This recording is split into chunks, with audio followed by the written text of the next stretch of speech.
সালাম আলাইকুম। হ্যাঁ, তালিম আলী কি? ঠিক আছে, অসুবিধা নেই। আজকে হচ্ছে জুনের 2 তারিখ, পরীক্ষা হচ্ছে জুনের 26 তারিখ। পরীক্ষা শুরু হবে বাংলা ফার্স্ট পেপার দিয়ে। আর আমি যেটা দেখছি মোটামুটি গ্যাপ, মডারেট গ্যাপ আছে, ঠিক না?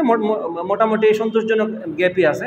গ্যাপ নিয়ে কোনো ইস্যু নেই। হ্যাঁ, তোমরা যদি এখন থাকতা, এই তোমাদের পরীক্ষা 26 তারিখ, আজকে 2 তারিখ, তোমরা কিভাবে পড়তা? আচ্ছা, এটা একটা স্মার্ট ওয়ে হচ্ছে, তোমরা এখন আজকে গিয়ে আইডেন্টিফাই করবে তোমার কোন সাবজেক্টের সমস্যা আছে অ্যাকচুয়ালি। মনে করো সাবজেক্ট অনেকগুলো, Bangla first, Bangla second, English first, English second, ICT আর সায়েন্সের 4টার 2টা করে পেপার। তো আগে সর্ট আউট করবে কোনটাতে তোমার সমস্যা আছে, আর গ্যাপ হিসাব করবে ওই গ্যাপে তুমি এটা শেষ করতে পারবা কিনা। মনে করো ম্যাথ, তোমার কিছু কিছু অধ্যায় গ্যাপ আছে, ম্যাথে বন্ধ আছে ধরো 2 দিন। এখন তোমার মনে হইতেছে ম্যাথে এই 2 দিনে তোমার পক্ষে করা সম্ভব না, তখন তুমি কি করবা? এই যে তোমার সম্ভব না, ম্যাথটা একবার এখন রিভিশন দিয়ে দাও 3-4 দিনে। 3-4 দিনে রিভিশন দেওয়ার মতে কোনো একটা বিগ ইস্যু না। আজকে মনে করো 3টা অধ্যায় ইজিলি দিতে পারবা, সরলরেখা, বৃত্ত, এগুলো সহজ, এগুলো 2 ঘন্টা লাগে রিভিশন দিতে। সহজ সহজ টপিক, টাইম লাগে ত্রিকোণমিতি একটু করে করে দেখা লাগতে পারে, ডিফারেন্সিয়েশন করে করে দেখা লাগতে পারে, বা ইন্টিগ্রেশন অনেক ভ্যারিয়েশন আছে, ওইটা একটু করে করে দেখা লাগতে পারে। তো এই আর কি।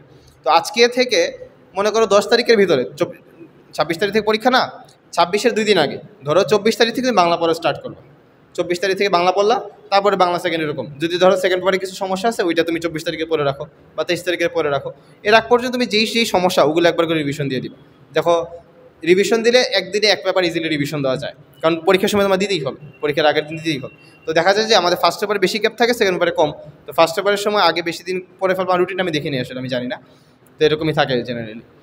তো যেই সাবজেক্টগুলোতে সমস্যা, ওগুলো আগে কভার দিয়ে দাও, তারপর তুমি রিভিশন স্টার্ট করো। যেটা তোমার বেশি সমস্যা, ওইটা আগে রিভিশন দাও, তারপরে সহজ।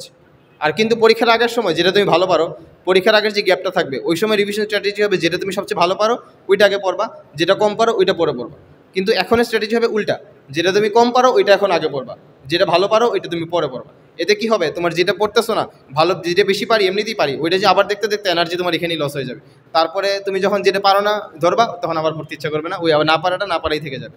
এটাই হচ্ছে সমস্যা। তো কী করবা এখন থেকে 10 তারিখের ভিতরে, বা এই 8-9 দিন আছে, যতদিন তোমার লাগে, যে জিনিসগুলো কম পারতেছো বা ইম্পর্টেন্ট, পরীক্ষার জন্য ইম্পর্টেন্ট, তোমাদের জন্য সিলেবাসে আছে, তো ওইগুলো এখন শেষ করে ফেলো, তারপর তোমরা রিভিশন স্টার্ট করো। আর 24 তারিখ থেকে বাংলা পড়ো, তারপরে এরকম আগে যাও আর কি। আচ্ছা, তো তোমাদের সময় আমি যে কাজটা করতাম পরীক্ষার 20 দিন আগে, আমি যেটা করছি সেটা বলি। হ্যাঁ, তো টেস্ট পেপার যে আছে না, টেস্ট পেপারের এমসিকিউ সলভ করবা বেশি বেশি। আমার উইকেস্ট সাবজেক্ট ছিল হচ্ছে ইংলিশ। আমি ইংলিশটা, গ্রামারটা একটু কম পারতাম। তো এই জন্য আমি যেটা করছি সেটা হচ্ছে মোটামুটি অনেক টেস্ট পেপারের পিডিএফ জোগাড় করে, আমাদের সময় টেস্ট পেপার বুক, মানে ইয়া কি বলে ওটাকে, মানে ফিজিক্যাল টেস্ট পেপারটা কেন জানি পাওয়া যাইতো না। কারণ হচ্ছে আমাদের টেস্ট পেপার পরীক্ষার, এইচএসসি পরীক্ষার গ্যাপ খুব কম ছিল। যেই পিডিএফগুলো আমি কালেক্ট করছিলাম ওগুলাই সলভ করছি ইংলিশের জন্য। কি করবা, ইংলিশের যে টপ কলেজগুলো আছে, বিভাগীয় কলেজ, যেমন ঢাকা কলেজ, রাজশাহী কলেজ, এগুলোর কোয়েশ্চেন, তারপর নটরডেম কলেজ আছে, ভিকারুন্নিসা আছে বা হলি ক্রস, তারপর তোমার চট্টগ্রাম কলেজ, এই কলেজ যেগুলো প্রমিনেন্ট কলেজ, ওগুলোর কোয়েশ্চেন তুমি বেশি বেশি সলভ করবা, কারণ ওগুলো থেকে কমন পাওয়ার একটা ভালো টেন্ডেন্সি থাকে সবসময়। তো ওই কলেজগুলোর কোয়েশ্চেনগুলো ট্রাই করবা যে সলভ করতে। আর প্রতিদিন যাতে তোমার মোটামুটি, বললাম, তুমি 2-3টা সাবজেক্টের খুব ডিফিকাল্টি ফেস করবে। একটা হচ্ছে ম্যাথ, একটা হচ্ছে বায়োলজি, আর একটা হচ্ছে ফিজিক্স এমসিকিউর ক্ষেত্রে। তো এই সাবজেক্টগুলোর এমসিকিউ যাতে তুমি ডেলি সলভ করো। এইচএসসি পরীক্ষায় এমসিকিউ ভালো হলে সিকিউ এমনিতেই ভালো হয়। সিকিউ তোমরা সবাই লিখতে পারবা, কারণ এতদিন সিকিউ অনেক পড়ে আসছো। তা আমি যেটা ফোকাস করতাম সেটা হচ্ছে এমসিকিউ। হ্যাঁ, এমসিকিউ তোমার সব জায়গায় কাজে লাগবে, এটা এখন এডমিশন সব জায়গায়। সিকিউটা তো তোমরা পারো, কারণ তোমরা থিওরি তো জানো, লিখতেও পারবা।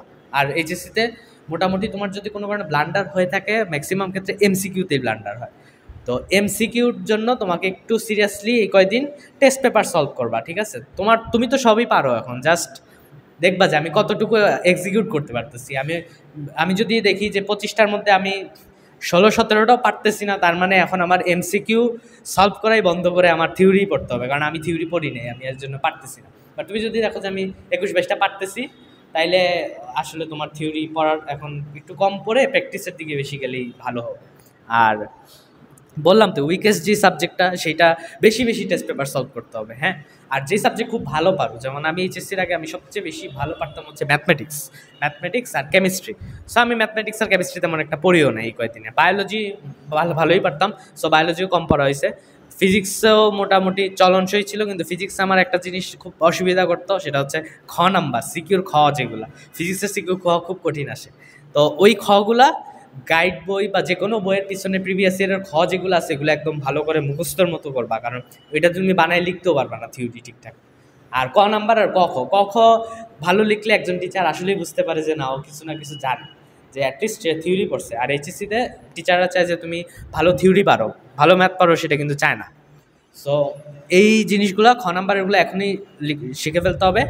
আর কিছু স্পেশাল খ আছে ফিজিক্সের জন্য, সেগুলো পারলে তুমি একটা যে কোনো কাগজের মধ্যে বা যে কোনো খাতায় লিখে রাখো, কারণ ঢাকা ইউনিভার্সিটির রিটেন পরীক্ষায় কিন্তু এই খগুলাই আসবে। তো এখন থেকে যদি আমি খগুলা পারি তাহলে কিন্তু হয়ে যাবে। আর সামনে ঈদ আছে, ঈদের সময় পড়া হবে না, আসলে পড়া উচিত না ঈদের সময়।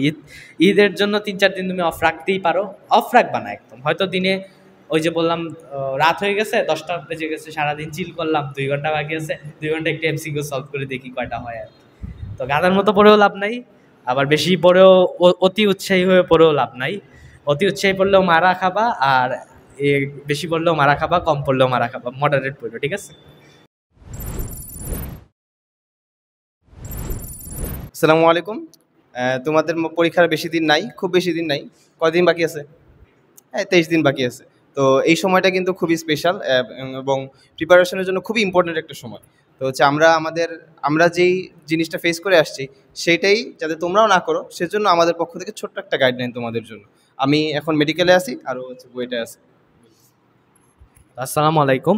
তো ফার্স্ট অফ অল তোমাদের যেহেতু 23 দিন বাকি, এই 23 দিনে প্যানিক করা যাবে না একদমই, আর অসুস্থ তো হওয়াই যাবে না, হইলেও ওষুধপত্র খেয়েই আসলে টিকে থাকতে হবে। এইচএসসি পরীক্ষা যেহেতু 1-1.5 মাসের একটা ব্যাপার, এবং আমি যদি বলি পার্সোনালি আমার কাছে মনে হয় এইচএসসি পরীক্ষা একটা খুবই টাফ একটা বিষয়, যেহেতু 1.5 মাস নার্ভ ধরে, স্পেশালি তোমাদের লাস্টে দিয়ে যখন দেখবা কেমিস্ট্রি, ফিজিক্স হওয়ার পর কেমিস্ট্রি, বায়োলজি, ম্যাথ যখন বাকি থাকবে, তখন তোমাদের দেখবা যে টায়ার্ড হয়ে যাচ্ছ, আর মানে মন সায় দিচ্ছে না পড়াশোনার জন্য। বাট এই সময় নার্ভ ধরে রেখে পড়াশোনা করতে হবে। তো তোমাদের জন্য যেহেতু বাকি আছে 23 দিন, তো এই 23 দিনে কি কি করণীয় সেটার জন্য বায়োলজি আর কেমিস্ট্রি নিয়ে কিছু কথা বলবে তোমাদের সিয়াম ভাইয়া। দেখো, আমাদের শুরুর দিকে আমাদের 2টা পার্ট হয়েছে এইচএসসি শুরুতে, একটা হচ্ছে ইঞ্জিনিয়ারিং, একটা হচ্ছে মেডিকেল। তো দেখা যায় যারা ইঞ্জিনিয়ারিং নিয়ে পড়ার পরবর্তীতে ইচ্ছা আছে তারা কি করে, শুধুমাত্র ম্যাথ, ফিজিক্স, কেমিস্ট্রি মোটামুটি পড়ে ভালো মতো, আর বায়োলজিটাকে দেখা যায় তারা পাত্তাই দেয় না। আর অন্যদিকে যারা মেডিকেল প্রিপারেশন নিচ্ছে তারা দেখা যায় বায়োলজিটা একবারে খুব ভালো মতো পড়ে ফেলে, দেখা যায় যে আমাদের বই জিনিসগুলো নাই ওইটাও খুব বেশি পড়ে ফেলছে। আর কেমিস্ট্রিও লাগে আমাদের মেডিকেলে, তো এটাও পড়ে। দেখা যায় তারা কি করে, ফিজিক্স আর ম্যাথ খুব বেশি একটা করে না। তো এখন কিন্তু ওই ডিভাইডেশনের সময় নাই, এখন একবার জেনারেলাইজ পড়তে হবে। আর আমাদের এইচএসসি কিন্তু খুব বেশি কঠিন ব্যাপারটা এমনও না। যদি আমি এখন আশা করতেছি কারো এরকম অবস্থা না যে বায়োলজি একদম ধরো নাই, আবার ম্যাথও একদম ধরো নাই, পড়া আছে সবই কিছুই। তো এখন রিভিশন দ্য স্ট্র্যাটেজি কী, তুমি দেখবা কোন অধ্যায় থেকে সবচেয়ে বেশি প্রশ্ন আসছে বায়োলজিতে, ওইটা শুরু করবা। সবচেয়ে বেশি প্রশ্ন আসছে কেমিস্ট্রিতে, ওইটা শুরু করবা। দেখো, তুমি যদি শুরুতে আনইম্পর্টেন্ট একটা চ্যাপ্টার দিয়ে শুরু করো, দেখা যায় ওইটাতে খুব বেশি ইফোর্ট দিয়ে দিলা, পরে আর রিভিশন দেওয়ার সময় নেই অন্য চ্যাপ্টারে। তো করতে হবে কি, সবচেয়ে বেশি ইম্পর্টেন্ট যে চ্যাপ্টারগুলো ওগুলো শুরু করতে হবে। যেমন বোটানিতে ধরি, প্রথম হচ্ছে কোষের গঠন, এটা থেকে প্রশ্ন আসে, এটা পড়তে হবে। তারপর হচ্ছে কোষ বিভাজন, এটা থেকে মাস্ট প্রশ্ন আসে। যেমন দেখো, মাইটোসিস বিভাজন, মিওসিস বিভাজন, বিশেষ করে মিওসিসে যে আরও সাব ডিভিশনগুলো আছে ওগুলো খুব বেশি পরীক্ষায় আসে, ওইটা রিভিশন দিতে পারো, দিয়ে শুরু করবা।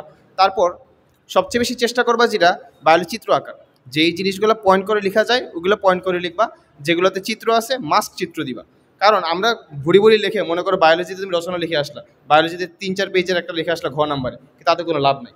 এর থেকে তুমি যদি এক পেজ সুন্দর করে পয়েন্ট আকারে লিখো আর একটা চিত্র দিয়ে দাও, ফুল মার্ক পাবা। কিন্তু তুমি যদি যে বাংলা রচনার মতো, গরু রচনার মতো লিখে দাও 3-4 পেজ, আসলে লাভ নাই। টিচাররা দেখেও বুঝে যে কোনটা লেখা কোয়ালিটি আছে আর কোনটার কোয়ান্টিটির চেয়ে কোয়ালিটি ম্যাটার করে এখানে। তারপর হচ্ছে কেমিস্ট্রিতে আসি। কেমিস্ট্রিতে যে বিক্রিয়াগুলো সুন্দর করে লিখলে, বা হচ্ছে আমাদের ইম্পর্টেন্ট যে টপিকগুলো আছে ঘুরে ফিরে দেখো ওইগুলো থেকেই প্রশ্ন আসে। যেমন কেমিস্ট্রিতে আমাদের গুণগত রসায়ন থেকে ম্যাথ আসে। তারপর হচ্ছে মৌলের পর্যাবৃত্ত ধর্ম থেকে কিছু সিলেক্টিভ বিক্রিয়াগুলো রেগুলার পরীক্ষায় আসে, দেখা যায় ইলেকট্রন আসক্তি বা হচ্ছে তড়িৎ ঋণাত্মকতা, এগুলো থেকে আসে। তারপরে রাসায়নিক পরিবর্তন থেকে ম্যাথ আসে ইম্পর্টেন্ট, এগুলো কিন্তু খুব ইম্পর্টেন্ট এইচএসসির জন্য এবং অ্যাডমিশনের জন্য। দেখা যাবে যে শুধু মেডিকেল না, বুয়েট বলো, ঢাকা ইউনিভার্সিটি বলো, বা যে কোনো অ্যাডমিশনে এই চ্যাপ্টারগুলো খুব ইম্পর্টেন্ট। তারপর লাস্টেরটা কি কর্মমুখী, এটা খুব বেশি একটা আসে না পরীক্ষায়, তাও যদি স্কিপ করতে চাও স্কিপ করতে পারো এটা। কিন্তু 2 নাম্বার 3 নাম্বার 4 নাম্বার চ্যাপ্টার খুব ইম্পর্টেন্ট। পরে সেকেন্ড পেপারে আসি, পরিবেশ রসায়ন থেকে ম্যাথ আসে। তারপর হচ্ছে জৈব রসায়ন তো আর বিশাল হিউজ একটা চ্যাপ্টার, বাট এটার মধ্যেও ডিভিশন আছে, যেমন একটা হচ্ছে অ্যালিফেটিক পার্ট, একটা হচ্ছে অ্যারোমেটিক পার্ট। অ্যারোমেটিক পার্টের প্রশ্ন কিন্তু একবারে বলা যায় ইজি, কয়েকটা মাত্র বিক্রিয়া আছে, দেখা যায় যে বেনজিন বলো, টলুইন বলো, এগুলোর যে রেজোনেন্স আসে পরীক্ষায় বা এগুলো একবারে ফিক্সড। মনে করি এগুলো যদি অ্যারোমেটিক পার্টটা খুবই ছোট এবং এটা থেকে একটা সৃজনশীল পাবা তুমি, এটা মোটামুটি ফিক্সড। তারপর এলিফেটিক পার্ট থেকে কি আসে, অ্যালকোহল, অ্যাসিড, তারপর হচ্ছে এগুলো থেকে আসে, তো বুঝলা। তারপরে 3 নম্বর চ্যাপ্টার কোনটা, পরিমাণগত রসায়ন। পরিমাণগত রসায়নের ম্যাথগুলো কিন্তু একটু ট্রিকি আসে, এটা খেয়াল করবা, প্রশ্নটা যাতে ভালো মতো বুঝো। যেমন আমাদের সময় আমাদের টেস্ট পরীক্ষা আর কি এমসি কলেজে একটা কোশ্চেন আসছিল, এটা ম্যাক্সিমাম আমরা ধরতে পারিনি। এই প্রশ্নটা দেখে মনে হয়েছে একটু জটিল, অ্যান্সার করছি কিন্তু আসলে প্রশ্নটাই ধরতে পারিনি, এর জন্য ফুল অঙ্ক ভুল। এই জিনিসটা করা যাবে না, তোমরা প্রশ্ন দেখে আগে বুঝতে হবে যে এটা পারবা কি পারবা না। যদি দেখো যে কনফিউজিং, এটা পরে অ্যান্সার করো, যদি অন্য কোনোটা না পাও এটা অ্যান্সার করবা। তারপর আসলে তড়িৎ রসায়ন।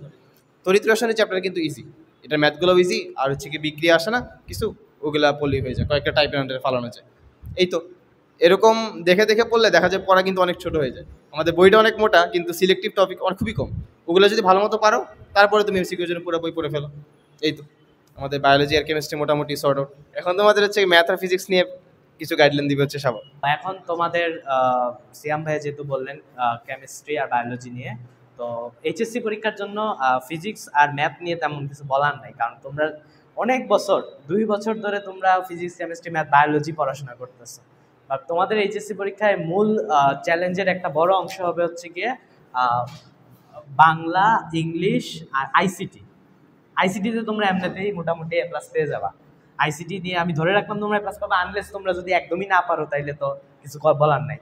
বাট বাংলা এবং ইংলিশের জন্য একটা জিনিস বলি, আমি আর ও দুইজনই বাংলায় এ প্লাস পাই নাই। আমাদের সময় একটা মিথ প্রচলন ছিল এইচএসসি পরীক্ষায় খাতা ওজন করে দেখা হয় বা এই টাইপের কিছু। আমরা আমাদের রুমে আমরা যারা ছিলাম বা যে ফ্রেন্ডগুলো ছিল আমরা জানি, আমরা ওই মিথগুলোর উপর বিশ্বাস করে প্রায় মোটামুটি মিনিমাম তো 12-13 পেজ করে রচনা লিখছি। আসলে এভাবে হয় না, ঠিক আছে? রচনাগুলো তোমরা যেটা করবা সেটা হচ্ছে পয়েন্ট ভিত্তিক গঠনমূলক লিখতে হবে। আন্তাজে পয়েন্ট বানায় লিখে এক ধরনের, বাজারে কিছু বই আছে শুধুমাত্র পয়েন্ট থাকে, তো ওইসব বই পড়ো না, ঠিক আছে? ওইসব বই পড়ার দরকার নেই। তোমরা যেগুলো পড়বা সেগুলো হচ্ছে হায়াত মাহমুদ বা যেই সোর্স থেকে। প্রতিবার কিন্তু বাংলায় রচনা সেম জিনিসই আসে, তথ্য প্রযুক্তির বাংলাদেশ, বিজ্ঞান বা ওই কৃষি, চিকিৎসা, এগুলাই তো আসে। তো তুমি যে কোনো 2টা টপিক 2টা রচনা পড়ে যাও না, 2 দিন হয়তো 1 দিন বা 2 দিন এটার পিছনে ওয়েস্ট হইতে পারে। তো রচনা আমি মনে করি যে তোমার 7 থেকে 8 পেজ গঠনমূলক লেখলেই মার্ক দিয়ে দেওয়ার কথা। ভাব সম্প্রসারণ আসে, ভাব সম্প্রসারণ আনসার করবা, যেমন একটু পড়ে দিবা। ভাব সম্প্রসারণের জন্য অনেকগুলো তো বই আছে, তোমরা এতদিনে জানো।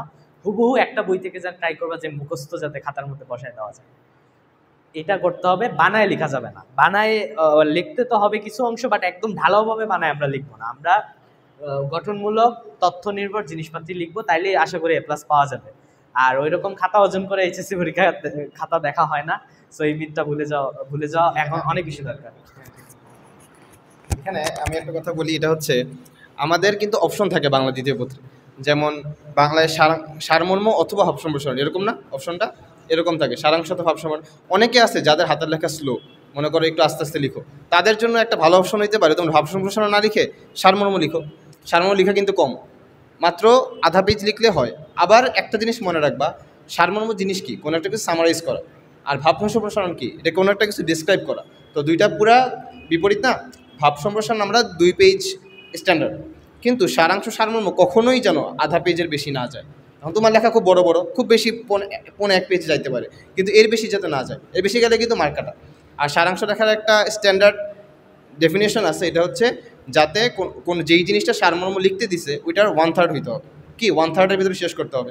মনে করো একটা প্যারাগ্রাফ দিল 10 লাইনের, তোমার কয় লাইন লিখতে হবে, 3 লাইন, খুব বেশি 4 লাইন, এর বেশি যাওয়া যাবে না। তো কারো লেখা হাতে লেখা যদি স্লো হয়, তার জন্য আমি অবশ্যই বলবো সে যেন ভাব সম্প্রসারণ ইউজ না করে মানে না লিখে হচ্ছে কি লিখে সারমর্ম অ্যান্সার করে। সেম অপশন অনেকগুলোর মধ্যে আছে, যেমন আবেদনপত্র বা এরকম। তুমি যদি দেখো তোমার হাতের লেখা স্লো হইতেছে, ভালো মতো গুছাই লিখতে যাচ্ছ, তখন ছোটো ছোটো জিনিসগুলো অ্যান্সার করবা, মার্ক কিন্তু সেমই। ভাব সম্প্রসারণ লিখলেও সেম, আবার সারমর্ম লিখলেও সেম। তো চেষ্টা করবা যেটা লিখো ভালো মতো লিখতে।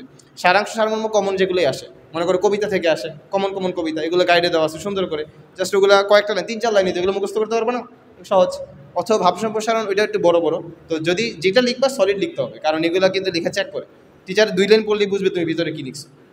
এটাই হচ্ছে আমার কথা। তো হ্যাঁ, এটা খুব বেশি ফলো করতে হবে। A+ বাংলায় যদি মিস হয় সেটা অবশ্যই বাংলা সেকেন্ড পেপারের জন্য। বাংলা ফার্স্ট পেপারে থাকবে সিকিউ, 7টা সিকিউ তোমরা ক্লাস 6 থেকে লিখে আসতেছো, এটা নিয়ে তেমন বলার কিছু নাই। MCQর জন্য আমি যদি তোমাদেরকে বলি, একটু কাইন্ডলি এই যে তোমাদের বললাম যে রোল এবং রেজিস্ট্রেশন এবং এই সাইডে থাকে সেট কোড, সেট কোডটা যাতে তোমার ঠিকঠাকভাবে ফিল আপ করা হয়, ঠিক আছে?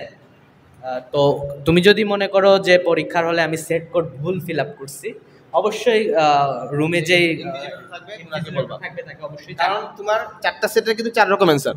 এখন মনে করো তুমি তোমার সেট হচ্ছে ক, তুমি বসাই দিচ্ছ খতে, কর অ্যান্সার সবগুলো লিখছো, কিন্তু তাইলে কিন্তু ম্যাক্সিমামই ভুল। হয়তো 2-3টে অ্যান্সার কমনলি মিলে যাবে, কিন্তু 90% কিন্তু দেখবো ভুল হয়ে গেছে। তখন এখন মনে করো এটার কারণে তোমার যে মার্কটা কমে যাবে, তুমি তখন বোর্ডে গিয়ে বলতে পারবো না যে আমি তো করছিলাম এতগুলো ঠিক।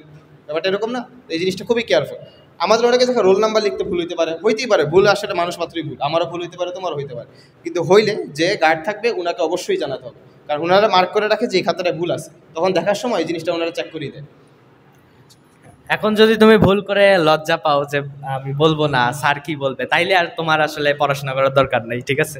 এটা স্যাড রিয়েলিটি। বাট এই জিনিসটা যাতে ঠিকঠাক হয়, 25টা MCQ করে কি লাভ যদি আমি এটাই না পারি, তাই না? এটা শুরুতেই বসাই নিতে হবে।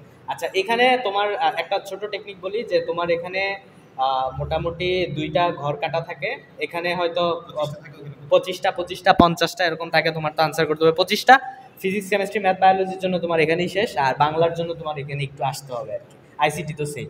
তো প্রথমে ট্রাই করবা যে আমি যেগুলো পারি ওগুলো আনসার করতে হবে, আর যেগুলো পারি না ওগুলো স্কিপ। এখন তুমি যদি যেগুলো পারো না ওগুলোর জন্য বসে থাকো, HSC পরীক্ষায় বিভিন্ন জায়গায় আমরা জানি বিভিন্ন রকম গার্ডের লেভেল থাকে, তো কিছু ক্ষেত্রে কড়া গার্ড হলে কিন্তু MCQ পেপারটা টেনে টেনে নিয়ে যায় 25 মিনিট শেষ হওয়ার পর। সেক্ষেত্রে তুমি যদি টাইম ওয়েস্ট করো তাইলে কিন্তু আসলে লাভ নাই। তো MCQর ক্ষেত্রে আমি যে বলবো যে তোমার ধরুন এরকম একটা কোয়েশ্চেন পেপার থাকে না, HSC পরীক্ষায় আবার আগে জিজ্ঞেস করে নিবা, টিচার আমি কি কোয়েশ্চেনের দাগ দিতে পারি কি দিতে পারি না। আন্দাজে দাগ দিও না, আন্দাজে দাগ দিলে টিচাররা অনেক সময় তোমাকে একটু মানে কোয়েশ্চেন করবে বা একটু ডিস্টার্ব করতেও পারে। আসলে এটা নিয়ে বলার কিছু নেই, কারণ কোয়েশ্চেনের উপর সবসময় লেখা থাকে যে বল পেনের দাগ দেওয়া নিষিদ্ধ, তারপর আমরা দিয়ে ফেলি। তো যদি দিয়ে থাকি তাহলে আমরা যেটা করবো, আমরা যেগুলো পারি না এগুলো গোল গোল করে দাগ দিয়ে রাখবো, পরে যেতে আমরা মানে চেক করার সময় দেখতে পারি যে কোনটা আমার বাদ গেছে আর কোনটা বাদ যায়নি। আর পড়াশোনার ব্যাপারে যদি বলি, ফিজিক্সের জন্য ফিজিক্স তোমাদের 25টা যে MCQ থাকবে, ফিজিক্সের MCQগুলো কঠিন, বিশেষ করে ফিজিক্স ফার্স্ট পেপারে কঠিন থাকে, সেকেন্ড পেপারে একটু সহজ থাকে কারণ থিওরিটিক্যাল বেশি থাকে। তো ফিজিক্সের ক্ষেত্রে সেম ট্রিক অ্যাপ্লাই করতে হবে, যে যেগুলো আমি পারি না সেগুলো স্কিপ করব, তারপর আমি যখন রাউন্ড দিব তখন সেগুলো সলভ করব। আর ফিজিক্সের সিকিউ মোটামুটি তোমরা সবাই জানো, ফিজিক্স কেমিস্ট্রি ম্যাথ বায়োলজি তোমরা পড়তে পড়তে শেষ, বাট বাংলা ইংলিশের ব্যাপারগুলোই আসলে HSCর মূল ফোকাসের বিষয় হওয়া উচিত, কারণ এগুলোতে মোটামুটি সবাই A+ পায়। এবং তুমি যদি সব জায়গায় অ্যাডমিশন এলিজিবল হইতে চাও, তা অবশ্যই তোমাকে মাথায় রাখতে হবে আমার 90 থেকে 93% মার্ক আমার লাগবে এই রেঞ্জে। ইন জেনারেলি যদি ফুল HSC পরীক্ষা হয় সেই ক্ষেত্রে এই মার্ক তোলাটা খুবই কঠিন, তো তখন প্যানিক করবা না, যেহেতু তোমাদের ফুল HSC হচ্ছে না, ফুল HSC তো তোমাদের ফুল না, হ্যাঁ তাইলে তো হইল ফুল HSC হইলে তো তোমার এইটা আসলে তখন দেখা যায় 81-82 হয়ে যায়, তবে এটা আমাদের টার্গেট কখনোই থাকবে না, আমাদের টার্গেট থাকবে এইটা, যাতে আমরা সব জায়গায় পরীক্ষা দিতে পারি। এই মার্ক পাইছো মানে তোমার HSC পরীক্ষায় আসলে HSC লেভেলে তোমার পড়াশোনা খুব ভালোই আছে, এই মার্ক যদি তুমি পাও। আর এইটা পাইলে আসলে এলিজিবল হইলেও মনে শান্তি থাকবে না যে না আসলে আমি খুব বেশি একটা পাই নেই। তো আমরা ট্রাই করবো যে এটা এই মার্কের মধ্যে পাওয়ার। আর ম্যাথ নিয়ে যদি বলি, ম্যাথ প্রশ্ন একটা কঠিন আসবেই, সেটা ফার্স্ট পেপারে হওয়ার সম্ভাবনা সবচেয়ে বেশি। ফার্স্ট পেপারে ইন্টিগ্রেশন থাকে, ডিফারেন্সিয়েশন থাকে, এবং একটু খুবই কেয়ারফুলি আনসার করতে হবে এই দুইটা জায়গায়, ঠিক আছে?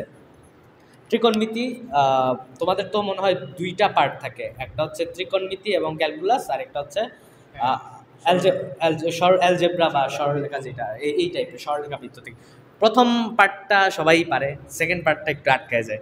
তো সেকেন্ড পার্টটা একটু খুবই কেয়ারফুলি ট্রাই করবা। এবং তোমাদের অনেকের একটা বাজে অভ্যাস, ত্রিকোণমিতি না করে তোমরা ক্যালকুলাস করো 2 বছর। তো এইচএসসি পরীক্ষাতেই প্রথম সমস্যায় পড়বা এই সমস্যাটা, যে এই ত্রিকোণমিতি আমি ভালো করে পড়ি না, কিন্তু ক্যালকুলাসে কোশ্চেন আসছে কঠিন। আমাদের ক্ষেত্রে এটা হয়েছিল, যারা ত্রিকোণমিতি পড়ে নাই ওদের খুব বাজে হয়েছে। ক্যালকুলাসের কোশ্চেন আসছিল, এটা হচ্ছে একটু ঝামেলা। যেমন ইন্টিগ্রেশন যেটা আসছিল, এটা হচ্ছে কি আমরা পরে বাসায় গিয়ে দেখেছি এটা কুয়েটের 2000 কুয়েটে ভর্তি পরীক্ষাতে যে 12-13 সালের একটা কোয়েশ্চেন, ওইটা জাস্ট একটা শর্ট পার্ট ছিল। বাট আমাদের এইচএসসি কোয়েশ্চেন 4 পৃষ্ঠা ধরে করা লাগে, এরকম একটা ইন্টিগ্রেশন ছিল, বা 3-4 পেজ এরকম। তো দেখা গেছে যে ত্রিকোণমিতি ছিল সহজ। তো কেউ যদি ত্রিকোণমিতি ফুল স্কিপ করে যায়, 4টা কোয়েশ্চেন থেকে 3টা দেওয়া লাগে না, ত্রিকোণমিতি থেকে ছিল 2টা, আর ক্যালকুলাস থেকে ছিল 2টা। একটা ছিল হচ্ছে ইন্টিগ্রেশন, একটা ছিল ডিফারেন্সিয়েশন। তো সাধারণত দেখা যায় একটা না একটা কোয়েশ্চেন কঠিন হবেই। যেমন আমাদের সরলরেখার কোয়েশ্চেনটা ছিল একটু পেছানো, অথবা ম্যাট্রিক্স সবাই পড়ে, দেখা যাবে ম্যাট্রিক্সের কোয়েশ্চেনে কোনো একটা কিছু ভুল দিয়ে দিছে, ডাটা বা হচ্ছে দিয়ে দিছে, তখন সো সব কিছু একটা ব্যালেন্স প্রিপারেশন নিয়ে আসতে হবে। আমরা জানি, তোমরা কিন্তু আগে থেকে জানো 2টা গ্রুপে পরীক্ষায় প্রশ্ন আসে, একটা হচ্ছে ম্যাট্রিক্স, সরলরেখা, বৃত্ত, এইসব চ্যাপ্টারের, আর একটা আসছে তোমার ক্যালকুলাস, ত্রিকোণমিতিতে। তো এখন তুমি যদি শুধু একটা পার্টি ভালো মতো পড়ো, আরেকটা পার্ট না পড়ো, তখন কিন্তু পরীক্ষায় গিয়ে ঝামেলায় পড়ে যাবে। তো একটা ব্যালেন্স নিয়ে আসতে হবে পড়াশোনা, এটাই। তো হ্যাঁ, এটা অবশ্যই দেখতে হবে যে ত্রিকোণমিতি আমি যেতে পারি। যদি কেউ ত্রিকোণমিতি না পড়ো, এই 1 মাস একটু কাইন্ডলি ত্রিকোণমিতিটা পড়ে যায়, কারণ ত্রিকোণমিতিটা তোমার অ্যাডমিশনে লাগবে। বা তুমি যদি এইচএসসিটা মোটামুটি পার করতে চাও, ত্রিকোণমিতি অবশ্যই লাগবে, ঠিক আছে। আর এই তো সাবজেক্টগুলো। ইংলিশ নিয়ে যদি কিছু বলি, ইংলিশটা কোয়েশ্চেনগুলো আসলে বোর্ড টু বোর্ড ভ্যারি করে, কিছু বোর্ডে খুব কঠিন, কিছু বোর্ডে খুব সহজ আসে। এখন সবচেয়ে বেশি টাফ যে অংশটা, সেটা হচ্ছে antonym R synonym.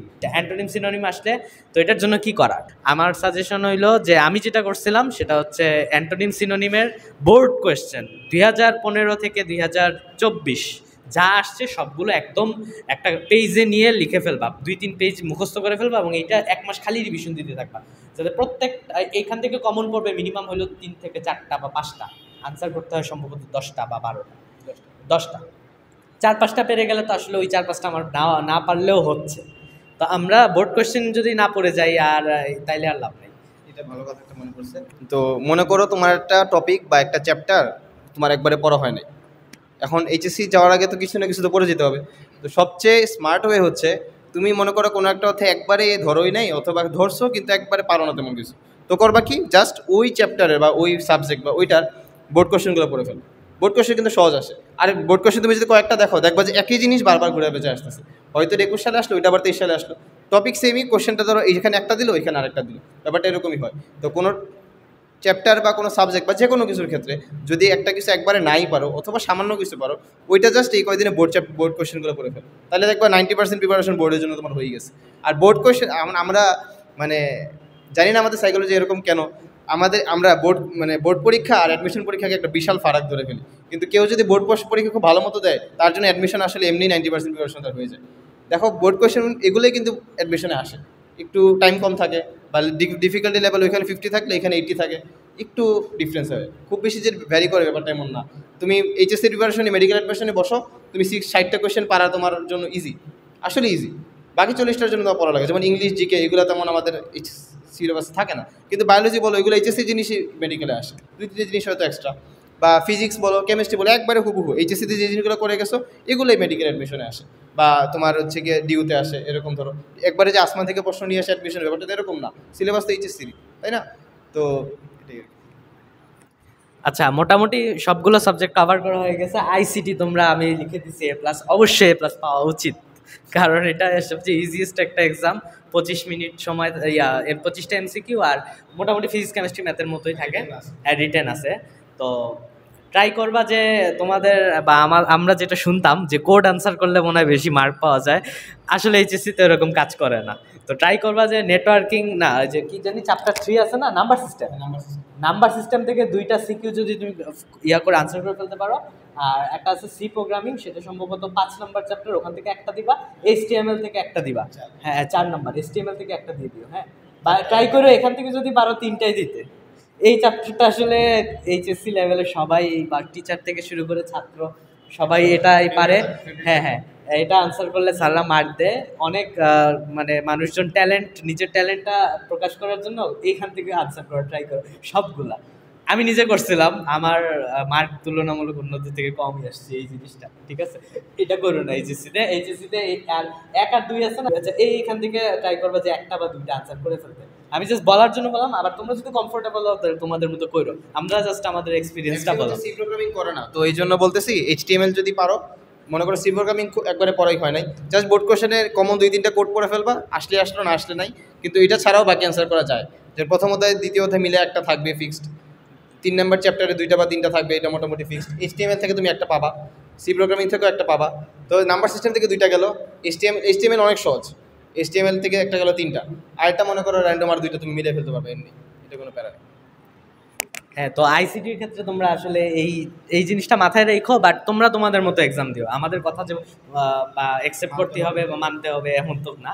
But maximum ক্ষেত্রে আমি এটা এক্সপিরিয়েন্স থেকে দেখছি, আমার ফ্রেন্ডদের জিজ্ঞেস করছিলাম যারা অনেকে 100 পাইছে, তো 100 যারা পাইছে তাদের জিজ্ঞেস করছিলাম কোথা থেকে আনসার করছো, ও একজন 100 পাইছিল, ও খালি 1 আর 2 দিন থেকে আনসার করছে, অবশ্যই 100 পাইছে, ও এগুলো লিখে 100 পাইছে।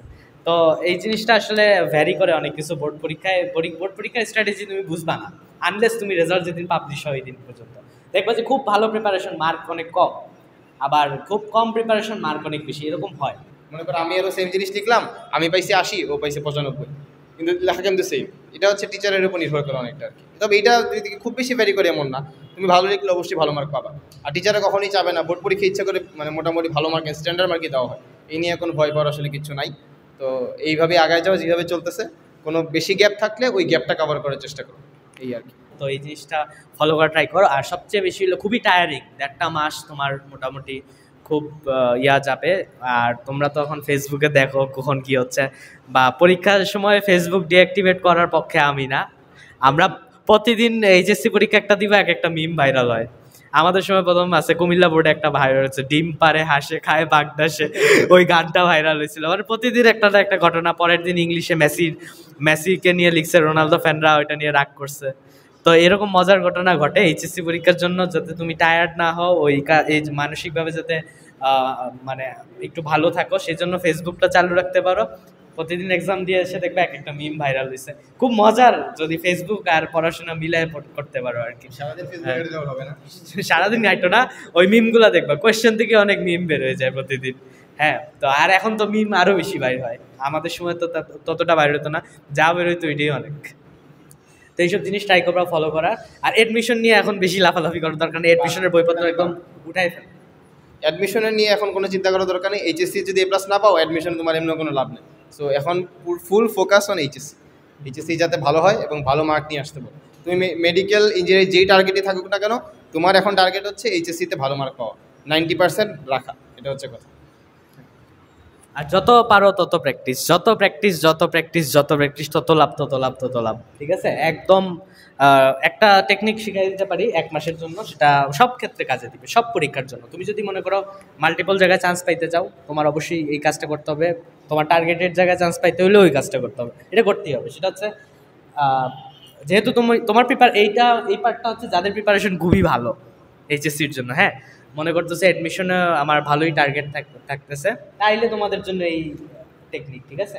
একটা এমসিকিউ পেপার নিবা 100টা, যেটার মধ্যে আছে ফিজিক্স, কেমিস্ট্রি, ম্যাথ, বায়োলজি, 4টা বই যদি করতে পারো আর কি, মানে 25টা নিয়ে জাস্ট তুমি সলভ করে একটু দেখবা। এতে হবে কি, তোমার এই যে বললাম স্পিড একটা দরকার আছে, তো স্পিডটা যদি তুমি চাও তাহলে এটা একটু সলভ করে ফেলতে পারো। এই যে এরকম একটা মনে করো এই কথাটা হচ্ছে, তোমাদের গাইড আছে না সবার, বা টেস্ট পেপার আছে, তো physics test paper, math test paper, biology আর কেমিস্ট্রি, 4টা টেস্ট পেপার একসাথে নিলা, 25 মানে একটা সেট পরীক্ষা তো 25টাই থাকে, তো 4টা বোর্ড যে কোনো, মনে করো ঢাকা বোর্ড 24-এর প্রশ্ন 4টা একসাথে রাখলাম, ফিজিক্সের first paper, math first paper, biology first paper, chemistry first paper, এরকম ধরো, বা মিক্সড করে নাও, সমস্যা নেই।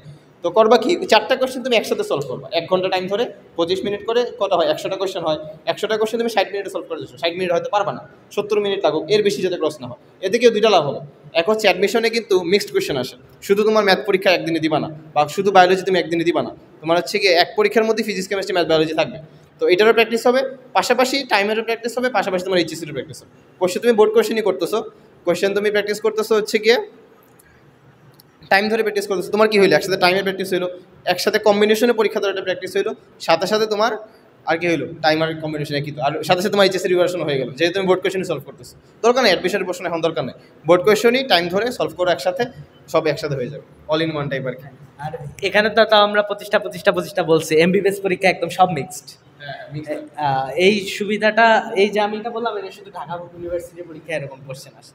আর মেডিকেলে এই 25টা সফল হয়, 100টা কোশ্চেন, 25টা না মানে যেই নাম্বার অ্যালোকেশন আছে ওই অনুযায়ী। কিন্তু এটা কিন্তু একে দেখবা যে ফিজিক্স আসছে, 2 আসছে বায়োলজি, 3 আসছে ইংলিশ, 4 আসছে জিকে, তো এরকম মিক্স থাকে। তো এই অভ্যাস যদি না করো, ওই অভ্যাসে যে যাইতে অনেক সময় লাগবে। এই অভ্যাসটা আগে ভাগে করে ফেলা উচিত। এইটা করলে তোমার খুব আহামরি লস হচ্ছে না। তো তুমি এইচএসসির বড়াই পড়তেছো, আর এরপরে তোমার কমন জিনিসই আছে, জাস্ট সাবজেক্টটা একটু মাল্টিপল সাবজেক্ট তুমি এক্সাম দিচ্ছ। তো এই সব আর তেমন কিছু তোমাদের জানার দরকার নাই, বেশি জানলে পরীক্ষা খারাপ হবে। তো এইটুকুই জানায় বলতেছি, শুভকামনা তোমাদের জন্য। তো এইটা স্কিপ করতে পারো এই অংশটা যাদের প্রিপারেশন খুব ভালো তারাই করো, আর যাদের প্রিপারেশন বেশি ভালো না, আগের যে যা বলা হয়েছে বা তোমরা যেটাতে কমফোর্টেবল, আমাদের কথা শুনতে হবে এরকম না, তোমরা যেটাতে কমফোর্টেবল সেটা যদি তোমরা বুঝতে পারো, তোমার পরীক্ষা এমনিই ভালো হবে। তো পরীক্ষার প্রিপারেশন তো অনেক নেওয়া হইলো। তো আমার কাছে একটা জিনিস মনে হয় শিক্ষার্থীরা নিতে ভুল করে, সেটা হচ্ছে যে পরীক্ষার হলে নাম, রোল বা এই জিনিসগুলো নিয়ে কী করা যায়। তোমাদের এইচএসসি পরীক্ষায় এমসিকিউ যে পেপারটা থাকে তা অনেকটা এরকম, এখানে 30টা কোয়েশ্চেন আনসার করতে হয়, 30টা বা 25টা, যে কয়টা থাকে। বাংলায় মনে হয় 30টা, আর ফিজিক্স, কেমিস্ট্রি, ম্যাথ, বায়োলজিগুলোতে মনে হয় 25টা থাকে, এরকম ঘর করে। আর এদিকে থাকে হচ্ছে গিয়ে রেজিস্ট্রেশন, আর এদিকে তোমরা এসএসসি পরীক্ষা দিয়েছো তাও জানো, রেজিস্ট্রেশন আর রোল। তবে সবচেয়ে ইম্পর্টেন্ট জিনিস হলো যে সেট কোডটা যাতে ঠিকঠাকভাবে তোমার ফিল আপ করতে হয় একদম পরীক্ষার শুরুতে। এই যে সেট কোড থাকবে না, এই 4টা সেট কোডের মধ্যে তোমার যে সেট কোডটা থাকে সেটা অবশ্যই দাগায় ফেলবা, নাইলে আসলে কোনো লাভ নাই। আমি একদম 25টা 30টা কারেক্ট করলাম, আমার সেট কোড আমি দেই নাই। হ্যাঁ, সেট কোডের এই জিনিসটা সমাধান করা যায় বিভিন্নভাবে। সেটা হচ্ছে যে তুমি তোমার হলে কর্তব্যরত টিচার যিনি তোমার গার্ডে থাকবেন, ওনাকে বলতে পারো যে আমার এখানে ভুল হয়েছে। আবার তুমি যদি কোনো কারণে সেট কোডটা দাগায় ফেলো ভুল করে, অথবা না বলো, সেটা হয়তো বোর্ডে কোনোভাবে সিস্টেম করে ঠিক করা যায়, বাট সিস্টেম ওনারা করে ঠিক করে আর কি। লাইক যে তোমার ধরো ওনারা একটু মিলায় দেখে যে কোনটার সাথে তোমার আনসারগুলো বেশি মিলতেছে কোন সেটের সাথে। তাও এত ঝামেলা তো আমরা চাই না, আমরা অবশ্যই প্রথমে খাতা পাওয়ার পরে এগুলো দাগাই ফেলবো যে কোনটা আমার সেট পড়ছে, দেন আমি এগুলো দাগাবো। আর এই সেট দাগানোর পরে আমাদের মোটামুটি কোয়েশ্চেন থাকে অনেকগুলা, অবশ্যই 25টার মধ্যে 25টা, খুব কম মানুষই পারে 25টার মধ্যে 25টা, আসলে হয়ও না, বা 30টার মধ্যে 30টা। প্রথমে যে কাজটা করবা, স্পেশালি যেগুলো পারি আমি ওগুলো দাগাবো। ধরো তুমি প্রথমটা কোয়েশ্চেন পেপারটা হাতে নিলে, প্রথমটা তুমি পারছো, দ্বিতীয়টা তুমি পারো না, তুমি এখন দ্বিতীয়টার জন্য আটকে থাকবা না, তুমি কি করবা, 3 দাগাবা, 4 দাগাবা। এরপর ধরো আমি 5 নাম্বার পারতেছি না, অবশ্যই আমি 6 নাম্বারে যাব। আর যেগুলো আমি কোয়েশ্চেনে পারি নাই ওগুলো আমি জাস্ট গোল গোল করে দাগ দিয়ে রাখবো। এটা যদি তোমার কোয়েশ্চেন পেপারটা হয়ে থাকে, ধরো এটা নাম্বার 1, নাম্বার 2, নাম্বার 3, নাম্বার 4 এরকম, ধরো আমি 1 নাম্বার পারছি, আমি 2 নাম্বার পারিনি, আমি অবশ্যই এটাকে গোল দাগ দিয়ে রাখবো, অবশ্যই দাগাবো, কারণ সময় মাত্র 25 মিনিট, 25 মিনিটের মধ্যে এগুলো তুমি সলভ করে মানে তোমার জন্য ওলট পালট হয়ে যাবে। তো এইটা পারলাম, 3 নাম্বার পারলাম, 4 নাম্বার, আবার ধরো আমি 5 পারি নাই, তো আমি 5 এরকম গোল করে রাখবো, দেন 6 যাবো, এরকম বিভিন্নভাবে রাউন্ড দিয়ে দিয়ে তোমার এটা সলভ করতে হবে। ইন ফিউচার যদি অ্যাডমিশন টেস্ট দাও, এমসিকিউ যেগুলোতে আছে, যেমন ঢাকা ইউনিভার্সিটির পরীক্ষা, সিকে, রুয়েট, মেডিকেল, ওগুলোতে এই টেকনিকটা খুব বেশি কাজে দেয়। হ্যাঁ, গোল গোল করে 3-4 বার রাউন্ড করবা। আর যদি তুমি একদম সিরিয়ালে আনসার করতে যাও, তুমি আসলে তোমার এইচএসসি তো খারাপ হবেই, আর তুমি অ্যাডমিশনটা আরও বেশি খারাপ করে ফেলবা। তো এই অভ্যাসটা করে ফেলো। এই অভ্যাসটা এখনও যেহেতু 1 মাস সময় আছে, টেস্ট পেপারে 30টা কোয়েশ্চেন নিয়ে তুমি ডেইলি সলভ করবা, ট্রাই করবা। স্পেশালি তোমার অ্যাকুরেসি বাড়ানোর জন্য আমি মনে করি যে সাবজেক্টটা সবচেয়ে ভালো সেটা হচ্ছে হায়ার ম্যাথ সাবজেক্টে হয় কি, যে এটা তো ম্যাথমেটিক্যাল, তো এই সাবজেক্টটা যদি তুমি এই টেকনিকটা আয়ত্ত করার জন্য এই সাবজেক্টটার উপর প্র্যাকটিস করো, লাইক 25 মিনিটে 25টা এমসিকিউ, 25 মিনিটে 30টা এমসিকিউ, এভাবে সলভ করার ট্রাই করো। এটার মধ্যে যদি তুমি 21-22টাও পারো অনেক ভালো। বাট তুমি যদি এই টেকনিকটা না শিখে যাও, এইচএসসি পরীক্ষায় অনেক বড় সমস্যা হয় আমার কাছে মনে হয়। এখন এইচএসসি পরীক্ষায় আসলে তুমি ভুল করলেও সেটা পাওয়া যায়, অ্যাডমিশনে আসলে পাওয়া যাবে না। এমসিকিউতে টাইমটা ম্যাটার করে, যেমন হচ্ছে 25 মিনিটে 25টা এমসিকিউ করা বায়োলজি সমস্যা না, সমস্যা হচ্ছে কি ফিজিক্স আর ম্যাথের মধ্যে বিশেষ করে এই জিনিসটা হয়। দেখা যায় যে অনেক সময় এই জিনিসটা খেয়াল করবা যাতে ইজি জিনিসগুলো ভুল না হয়। ইজি জিনিস ভুল করলে দেখা যাবে যে অনেক পিছিয়ে গেছে। আর একটা জিনিস খেয়াল করবা, পরীক্ষা যখন শুরু করবা তখন হচ্ছে যেটা একবারে ফিক্স পারো এবং কম টাইমে করতে পারো ওগুলা প্রথম করে ফেলবো সব। বুঝতে ব্যাপারটা? যে জিনিসটা একবার জ্ঞানমূলক, মনে করো কাজের একটা সংজ্ঞা দেওয়া আছে বা কাজের একটা সূত্র দেওয়া আছে অথবা মাত্রা দেওয়া আছে, এগুলো হচ্ছে গিয়ে প্রথম করে ফেলবা। ওকে, তারপর হচ্ছে কি ম্যাথের দিকে যাবা, তাই না? তাইলে দেখবা তোমার অনেক টাইম বেঁচে যাবে এখানে।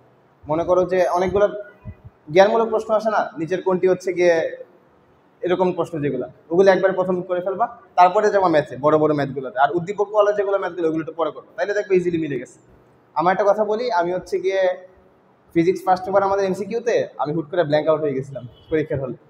তো প্রশ্ন অনেক ইজি ছিল কিন্তু আমার এমসিকিউ অনেকগুলো ভুল হয়ে যায়, প্রায় 5-6টার বেশি এমসিকিউ ভুল যায়। তো ওইটা আমার সিকিউ আর সেকেন্ড পেপার দিয়ে কাভার হয়ে গেছে। আমার ফিজিক্সে মার্ক আসছিল 187 মনে হয় 200-তে। তো দেখো আমার এমসিকিউতে কিন্তু 6-7 মার্ক শুধু এক পেপারেই গেছে, বাকি মিলে কিন্তু যায় না। তো একটা পরীক্ষা খারাপ হইলে পরে আর ওইটা নিয়ে খুব বেশি প্যানিক করো, তাইলে দেখা যায় পরেরটাও যদি খারাপ হয় তাহলে প্লাস চলে যাবে। দেখো আমার কিন্তু একটা সাবজেক্টে ফিজিক্স ফার্স্ট পেপার, যেটা প্রথম হয়েছিল আমাদের সবার সায়েন্সেরগুলোর মধ্যে, ওইটাতে আমার এমসিকিউ খুব খারাপ হয়েছিল, যেমন 6-7টা এমসিকিউ ভুল গেছিল, অথচ ইজি ইজি কোয়েশ্চেন, মানে পরীক্ষাটা আমি পারিনি এরকম একটা অবস্থা। কিন্তু মার্ক দেখো 187, প্রায় অলমোস্ট 90% প্লাস। কিন্তু এটা হয়েছে কারণ আমার সেকেন্ড পেপার ভালো হয়েছিল আর ওইটা সিকিউ ভালো হয়েছে, তো এই জন্য। তো আমাদের অনেক সমস্যাটা এইটা হয় যে আমরা যখন শুরু করি, শুরুর পরীক্ষাটা যখন খারাপ হয়ে যায় তখন বাকিগুলোর ফ্লোতে খারাপ হইতে থাকে, এই জিনিসটা যাতে না হয়। তো এইটুকুই জানাই, আজকের মতো আমরা শেষ করতেছি। তো সিয়াম কিছু বলে শেষ করে দিবে। আমার আর কিছু বলার নেই, হচ্ছে গিয়ে প্রিপারেশনটা আসলে নিজের কাছে, আমরা জাস্ট আমাদের যে পার্সপেক্টিভ ওইটা আমরা জাস্ট শেয়ার করলাম, বাকিটা তোমাদের ইচ্ছা, তোমরা যেভাবে করতে পারো ওইভাবেই করবা। তো তোমাদের জন্য শুভকামনা, সবাই ভালো করবে আশা করি।